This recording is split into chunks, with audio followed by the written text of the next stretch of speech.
Welcome back to another technical video. Today, I'll be going through your question, answering it, and hopefully finding that solution that you need.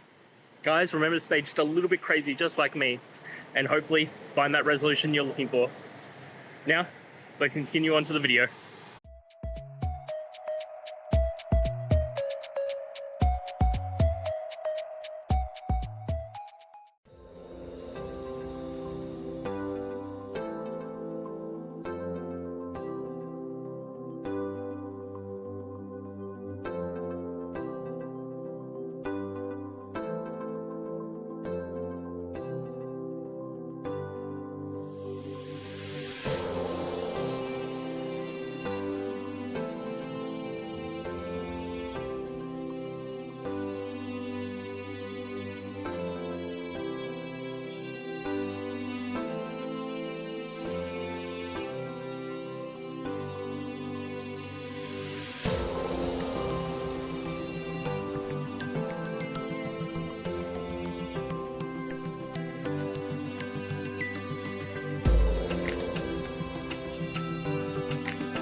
And that's it, guys. We've gone through, answered your questions, and hopefully found that solution that you're looking for.